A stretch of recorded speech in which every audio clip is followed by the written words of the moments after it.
Saya tuh lagi berpikir ya siang ini, mereka yang berkuasa hari ini mungkin lupa kali ya. Kalau salah satu hukum Tuhan yang ada di dunia ini ya adalah salah satunya adalah relativitas gitu. Yang artinya semuanya ada masanya, semuanya ada momennya. Tidak ada satupun yang bisa kekal di alam ini. Atau mereka ini bisa jadi justru sadar gitu. Terus mereka mikir begini, oh mumpung sekarang kita lagi berkuasa nih, artinya kita itu harus coba manfaatkan momen ini sebaik-baiknya untuk kemudian kita bisa menghancurkan lawan-lawan kita. Kita pastikan bahwasannya mereka ini nggak akan lagi punya ruang, mereka nggak akan lagi punya sedikit pun kesempatan di masa depan. Karena kalau misalnya mereka sampai punya sedikit aja kesempatan, habislah kita sudah. Terbongkar sudah semua dosa-dosa kita. Mungkin itu kali ya yang terbesit di benak para penguasa ini. Jadi bukannya mereka itu nggak paham kalau kekuasaan mereka ini bersifat sementara, justru karena mereka ini sangat paham, karena mereka ini sangat mengerti, makanya mereka memanfaatkan momen ini sebaik-baiknya untuk kemudian mereka itu bisa mengamankan posisi mereka di masa depan. Harapannya bahkan bisa lanjut terus ini kekuasaannya. Nah, tapi sekarang pertanyaannya begini, ini Tuhan tinggal diam aja nih dengan kelakuan-kelakuan para penguasa ini. Tuhan nggak berbuat apapun ini. Sementara mungkin per hari ini ada jutaan rakyat yang berdoa setiap hari dan mereka itu mengharapkan adanya keadilan bagi para penguasa ini.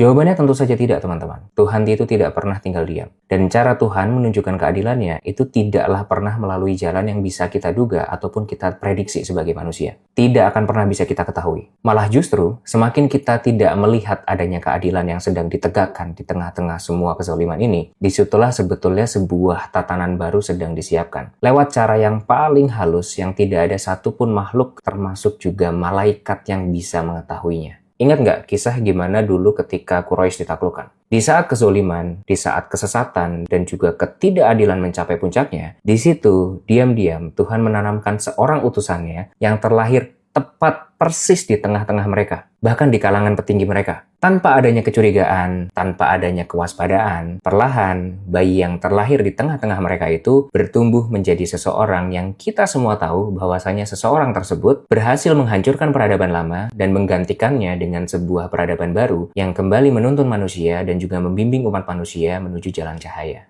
Maka sebetulnya kita ini nggak perlu terlalu khawatir, teman-teman. Nggak perlulah terlalu risau melihat penguasa kita hari ini. Terbukti sejarah itu selalu berulang kok. Dan kalau kita mau refleksi lebih dalam, pasti ada kok alasan kenapa kita terlahir di sini. Pasti ada alasan kenapa kita ini mesti menyaksikan semua ketidakadilan yang sedang terjadi hari ini. Karena bisa jadi kita adalah bagian daripada rencana yang sedang dibangun di dalam diam tersebut.